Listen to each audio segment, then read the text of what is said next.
Bueno, nosotros vamos a presentar algunos temas de contexto sobre este proyecto de ley, una propuesta que hemos hecho y que resume un poco cuál fue la propuesta que presentamos también al Parlamento a fines del año pasado, algunos nuevos críticos y cómo podríamos avanzar. El contexto es que efectivamente esta propuesta parte de un supuesto y de un enfoque que tiene que ver con ahorrar recursos o reaccionar frente al enorme gasto de recursos que había producto del subsidio de incapacidad laboral. Eso se nota en el énfasis que tiene la mayor fiscalización, en los 2 días de carencia para todo tipo de trabajadores, la homologación entre los trabajadores y nuevas herramientas de control. Está estimado en su informe financiero que ahorraría 183.000 millones anuales. Y este punto de partida es importante y es relevante, porque sentimos que este proyecto tiene un enfoque que parte de eso, de esa realidad, parte con esa meta, parte con ese objetivo y en ese sentido no coopera a fortalecer en realidad la licencia médica como parte de la seguridad social. Es perfectamente como importante, ¿cierto?, poner como objetivo ahorrar 183.000 millones, pero recordemos que ya desde el año pasado las licencias han bajado casi un 13% con un ahorro estimado en 500.000 millones.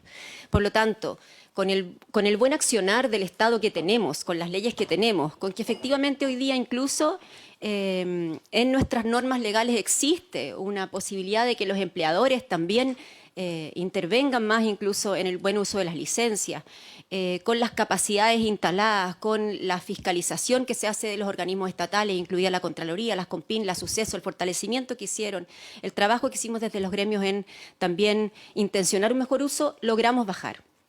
Entonces la pregunta es si necesitamos en realidad un proyecto con este enfoque. Existe también una necesidad de un mayor debate. Tenemos claro, por ejemplo, en el lado izquierdo que hemos reconocido todos la necesidad de modernizar el sistema, de avanzar en su trazabilidad, de lo importante que es fortalecer herramientas de control, ¿cierto? Y de revisar el tema de la carencia, pero a nosotros nos parece que la revisión del tema de la carencia ha ido en un sentido que no nos parece de acuerdo a verdaderamente proteger la salud de los trabajadores. Y nos parece que además es necesario incorporar otras miradas que son las que queremos traer hoy día. Es importante proteger en forma suficiente e importante al paciente enfermo y asumir que cuando una persona viene a pedir una licencia, un reposo y asociado a eso tiene un derecho a recibir su sueldo, es porque realmente está en necesidad de eso y porque está lo suficientemente enfermo para no poder ir a trabajar y mirarlo siempre como que hay acá una especie de fraude, una mirada de desconfianza, finalmente no nos va a llevar a un buen puerto como país. Creemos que es importante que haya independencia real de las contralorías médicas, por eso, y lo voy a señalar más adelante, no nos parece que sea adecuado que en FONASA exista una contraloría porque tiene el mismo conflicto de interés que tiene una contraloría dentro de las ISAPRES. Son quienes pagan y hoy día en el fondo el interés probablemente que van a tener y que es razonable dado el cuidado de sus recursos es que van a tender a rechazar las licencias. Nos parece que es importante que haya una respuesta a rechazos injustificados. En eso, las modificaciones de la Ley de Licencias Médicas incorporan de alguna manera una penalización o un dar cuenta o incluso a quien hace mal uso de la fiscalización, ¿cierto? Y eso nos parece adecuado. Y nos parece que aquí hay una falta de abordaje en causas sociales del aumento de licencias, algo que también vamos a mostrar más adelante. Nosotros hicimos una comisión técnica dentro del Consejo Nacional, nombramos un grupo de trabajo, hicimos una revisión comparada de modelos y legislaciones, hicimos también una consulta nacional que voy a compartir con ustedes y luego de reuniones con sociedades científicas elaboramos una propuesta integral que entregamos al mundo parlamentario. La posición del Colegio Médico busca hacer una propuesta de un rediseño. La consulta nuestra fue contestada por 6.168 médicos y en las medidas que más apoyamos como gremio fueron las siguientes. La existencia de una Contraloría independiente, eliminar la carencia, sancionar los rechazos injustificados, algo que ya está incluido en la nueva ley de licencias médicas y una licencia también que aborde los temas de cuidado. Los ejes propuestos fueron desde las competencias profesionales, la transparencia clínica, el control del fraude, por supuesto, asimilar y normalizar lo que es la tramitación y el pago, que los pacientes puedan tener claridad, tanto si son de FONASA como son de ISAPRE, cuáles son los plazos estimados. Una intervención de los casos prolongados, algo que parece adecuado y que este proyecto aborda, como lo dijo también la presentadora anterior. Que es importante que se incentive la seguridad social y que por supuesto hay una mirada de corresponsabilidad y de ética. ¿Cuáles son los nodos críticos que vemos en el proyecto? Son 5. En relación a la carencia, vacíos de protección social, el tope imponible, conflictos de interés, fiscalización y debido proceso. En relación a la carencia, el Ejecutivo busca eliminar la carencia de 3 días a 2 días para todos los trabajadores. Y yo voy a dar 4 ejemplos. Esta carencia, en el fondo, va a ir independiente de la causa de la licencia. Entonces, ¿qué se pretende estimular como licencias en el fondo más cortas o evitar que se prolonguen o incluso estimular el presentismo? Primer ejemplo, luxofractura de pierna, de rodilla. Esa persona es imposible, no va a tener ninguna posibilidad de ir a trabajar. Aunque operaran todos los estímulos máximos para el presentismo, esa persona no puede ir a trabajar. Y lo que le estamos diciendo hoy día en este país es que los primeros 2 días no se los van a pagar. Segundo ejemplo, salud mental. Imaginemos una causa cualquiera de licencia, un poco trivial. Me asaltaron ayer, hoy día estoy con un cierto nivel de estrés postraumático, con un trastorno de pánico. Imaginemos que tengo un duelo. Ayer enterré a un familiar. ¿Qué le estamos diciendo a la gente? Mire, se puede tomar una licencia, pero los primeros 2 días en este país no se van a pagar. Significa que queremos que nos atiendan en una ventanilla una persona con una crisis de pánico, con 2 alprazolam en el cuerpo. Queremos que cuando vayamos al juzgado de policía local, la persona que nos atienda, el juez, esté afectado por un duelo, porque en este país lo que vamos a incentivar es que en el fondo las personas no se tomen estas licencias. Tercer ejemplo, resfrío común. Yo les quiero contar que en mi hospital hoy día hay una sala entera aislada en que ningún paciente entra, ningún paciente sale a causa de un rinovirus. El rinovirus es el virus de resfrío común y tiene a toda una sala de un hospital con aislamiento. Entonces, no es menor una infección viral. Y aquí que estamos diciendo, usted tiene un resfrío, en este país lo que queremos que usted haga es que vaya a trabajar con resfrío. Eso significa meterse al metro, entrar en la micro, un micrero con resfrío, un compañero de trabajo con resfrío, las oficinas que son cerradas, que tienen mala ventilación. Entonces, eso es lo que vamos a hacer. Y finalmente, en una campaña de invierno, eso va a traducirse en mayores costos, mayor presentismo a causa de patologías de salud mental, patologías respiratorias, y estoy nombrando las grandes causas de enfermedad y de uso de licencia en Chile.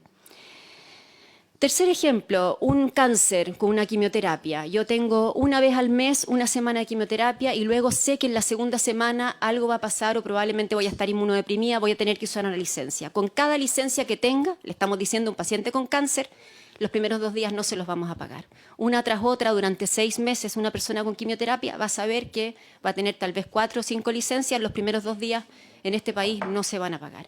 Entonces a nosotros nos parece que la eliminación de días de carencia es realmente un castigo que estimula un presentismo y al menos en algunas de esas causas ese presentismo nos va a enfermar más como país. Nadie quiere ser atendido por alguien que se tragó una enfermedad de salud mental y eligió aparecer. Nadie quiere ser atendido por alguien que tiene una sinusitis que de alguna manera estaría mejor en su casa sin contagiar, especialmente en campañas de invierno. Sobre el tope imponible.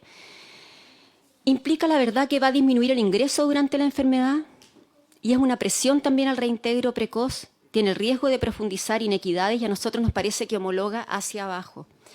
¿Y a quién estamos afectando cuando afectamos el tope imponible? Efectivamente, a los sueldos más altos del sistema público. Eso significa que estamos debilitando el incentivo a que en el sistema público haya jueces que tengan cierta antigüedad, a que haya directores de obra, ingenieros, calculistas, empleados de las municipalidades que van a ver menos incentivo a trabajar en lo público. Significa que estamos castigando a aquellos doctores que tienen más años de experiencia o que tienen más expertise, ¿cierto? Porque ya uno de los caminos de ese pavimento que hace que sea atractiva una carrera pública y ocupar cargos públicos, con esto el legislador lo va a estar sacando. Va a haber menos incentivos y una menor provisión y un menor incentivo a hacer carrera, a hacer antigüedad en el sistema público. Significa que, nuevamente, juzgados de policía local, municipalidades, construcciones de obras públicas, hospitales, van a tener en el fondo menor incentivo a hacer carrera en esos lugares porque este era un incentivo para ocupar lo público, para envejecer en lo público,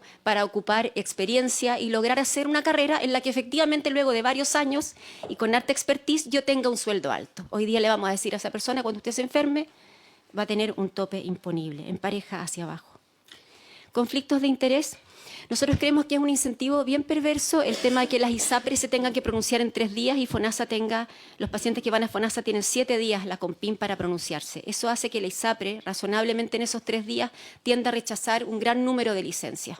¿Por qué no equiparar esos plazos y que sean iguales? Que tanto los pacientes que están en FONASA como los que están en ISAPRES enfrenten un primer periodo de pronunciamiento que sea razonable para que no tiendan a meter todo en un algoritmo y a rechazar, y que sean 7 días para todos los pacientes, independiente del seguro que tengan. Nos parece complejo que el pagador siga siendo juez y parte, y en ese sentido nos preocupa el proyecto de modernización de FONASA. Creemos, por el contrario, que hay que favorecer y fortalecer que las COMPIN tengan buenos contralores. Nosotros hemos hecho algunas consultas sobre las COMPIN, y hay COMPINes donde no hay ningún especialista, hay solo un internista, no hay ningún psiquiatra. ¿Quién puede evaluar una licencia de un especialista sino otro especialista? Y por supuesto aquí hay un camino de fortalecimiento de la expertise de esos contralores. El proyecto efectivamente aumenta el control, no incorpora estas guías clínicas referenciales, aquí lo dijo la directora de la Suceso, también lo sugirió ahora Carolina Velasco, nosotros estamos de acuerdo. Hay que reformular el decreto 7, hay que ponerse a trabajar en guías referenciales y que sirvan como una guía para el médico o para el prescriptor, el emisor de licencias, perdón, y que también sirvan para decir, esta licencia a lo mejor la vamos a examinar porque efectivamente por un lumbago, que en la guía sí sale que son 4 días, este paciente tiene 10 días y por lo tanto podría ser una señal para ir a mirar esa licencia e incluirla en los patrones sospechosos, algo que también mencionó la Suceso, que ya se han creado y nos parece bien.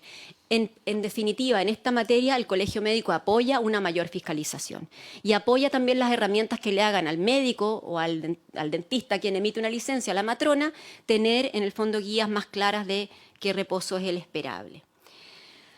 Bueno, y hay vacíos, pues no se hace cargo las licencias de la crisis de salud mental. Tampoco se hace cargo de los requerimientos de cuidado familiar. Aquí hay una ley de cuidado que sabemos que tiene poco músculo para efectivamente garantizar que en el país existan condiciones de cuidado, y este proyecto ofrece una oportunidad al legislador para efectivamente tener licencias por causas distintas.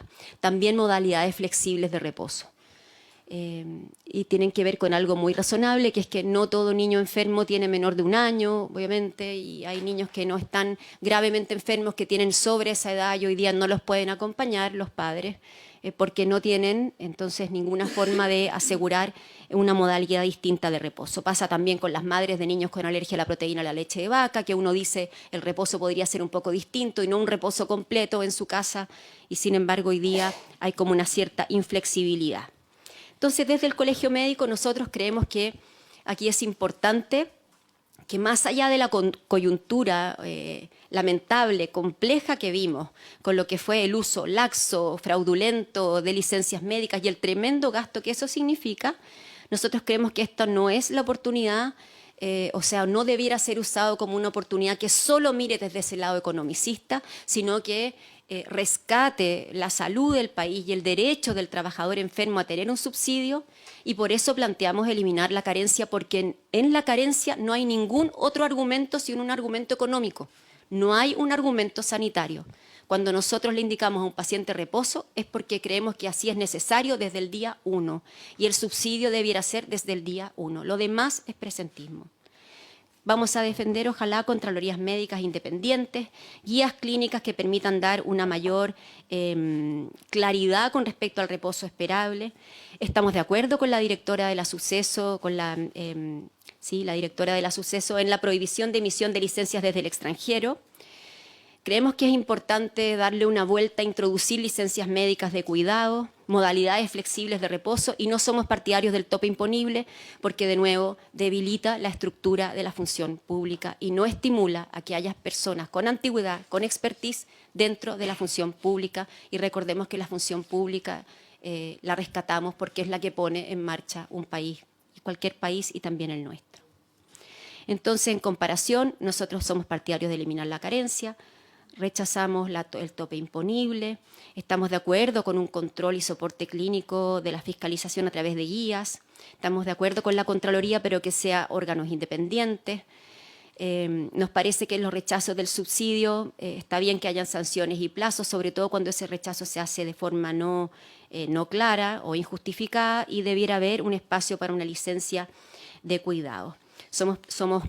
Impulsamos que se ordene el sistema de licencias médicas, sin duda es necesario, pero no lo podemos hacer debilitando el acto médico ni trasladando el costo de enfermedad a las personas. Chile sí necesita una reforma con control, protección y justicia social, y creemos que el Parlamento puede llevarlo a cabo. Muchas gracias. Bueno, muchas gracias. Yo quería señalar que no tenemos la evidencia del mal uso de la licencia en relación a los días de carencia, pero sería interesante quizás también saber si esta disminución del 1.000.000 de licencias efectivamente a qué grupos correspondió y cruzar esos datos. Porque obviamente uno mira los datos y los pacientes FONASA tienen más licencias cortas, los pacientes de ISAPRE tienen más licencias largas. Entonces, sería interesante como ver de esa disminución, que es solo por fiscalización, porque no ha cambiado nada más que eso, bueno, cómo se distribuye de esa manera. Yo haría la pregunta como inversa: ¿por qué aparecen los días de carencia? En el fondo, y eso es lo que me parece como no sanitario, ¿sí? Ahora quisiera darle la palabra al doctor Becerra, que va a responder las otras preguntas. Sí, bueno, saludos por su intermedio, presidente, a todos los presentes. Sí, nosotros como colegio hemos sido enfáticos en primero rescatar, y por eso somos tan persistentes con la mirada sanitaria, que el reposo remunerado y el reposo en sí mismo es una indicación médica. O sea, es parte del tratamiento, es parte de la prestación de salud. Hay una infinidad de patologías que requieren el reposo para poder restablecer el equilibrio, ¿cierto?, en la salud de la persona. Y además es un derecho laboral, que creo que también se nos pierde un poco del debate a veces ese tema.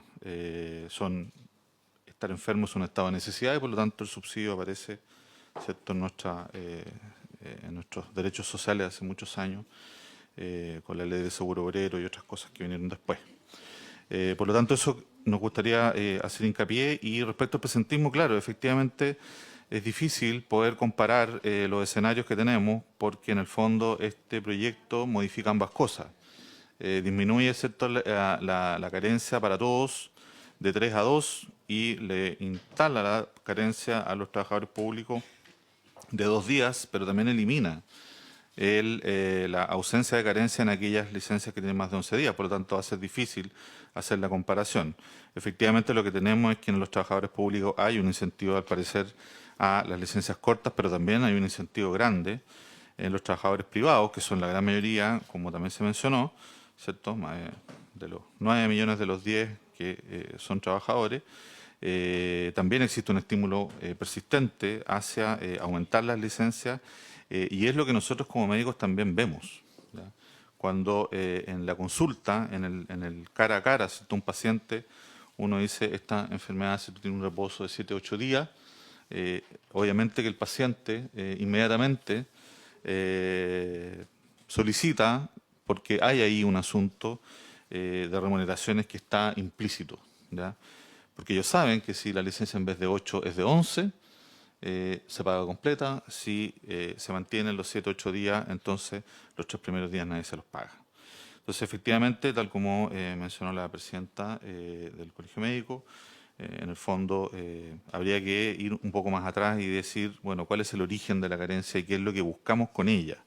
Si buscamos afinar la puntería y que este subsidio y este beneficio realmente su foco sea en las personas enfermas, entonces pareciera ser que la carencia no necesariamente va en ese sentido, porque, y volvemos a los ejemplos, una persona que tiene 10 ciclos de quimioterapia, sistemáticamente los 2 primeros días no se los va a pagar nadie. Y probablemente todos estaremos de acuerdo con que una persona que tiene 10 ciclos de quimioterapia efectivamente requiere el reposo. Y por lo tanto estaríamos con esta medida, ¿cierto?, estaríamos apuntando a personas enfermas y no necesariamente a quienes hacen mal uso de este beneficio. Y otro tema que nos parece muy relevante y que hay también bastante experiencia comparada es respecto del conflicto de interés. Lo que uno esperaría, ¿cierto?, en un sistema donde queremos evaluar efectivamente la pertinencia del reposo, debiéramos tener para aquello una evaluación de juicio de pares y que sean expertos. Porque tenemos también, lamentablemente, en las CONPIN mucha presencia, ¿cierto?, de médicos generales que terminan evaluando si un psiquiatra está otorgando o no un reposo, ¿cierto?, pertinente a un paciente determinado. Y eso creemos que existen experiencias también de especies de comités de médicos, expertos, ¿cierto?, que evalúan los distintos tipos de licencias según sea el caso. Y no es muy ¿cierto?, difícil pensar en que haya una especie de comité de médicos expertos en salud mental para evaluar la gran cantidad de licencias en el ámbito de la salud mental que se prolonguen más allá de estos parámetros que también se han mencionado que se puede de alguna manera parametrizar, y aquellas cosas que salgan de esos parámetros, bueno, entonces irán a este juicio de expertos. Y están, ¿cierto?, la área de la salud mental, y con el osteomuscular, en el fondo, cubrimos gran parte de las licencias que hoy día tenemos. Y respecto al presentismo, efectivamente, nos preocupa mucho el presentismo porque ya vivimos una pandemia y la verdad es que cuando las personas, ¿cierto?, están enfermas y van igual a trabajar, existe ahí una consecuencia que, nuevamente, insistimos en eso, queremos de alguna manera afinar la puntería para que este beneficio no sea utilizado por personas no enfermas, pero podríamos en el camino afectar a una gran mayoría de personas que sí están enfermas, incluso a través de ellas contagiar a otras que están sanas, si no somos precisos en el uso de estas herramientas. Y ahí es donde nosotros hacemos la crítica a varios elementos de este proyecto, que creemos y creemos firmemente en la fiscalización, pero pareciera ser que el día de carencia y el estímulo consiguiente del presentismo no van en la línea de fiscalizar el buen uso de este beneficio. Y es por eso que creemos y hemos insistido en que esto de las carencias finalmente lo que hace es más bien nivelar hacia abajo y no afinar la puntería respecto de lo que queremos efectivamente eliminar del sistema, que son el mal uso y personas que hacen uso de este beneficio sin estar enfermas. Eso, presidente.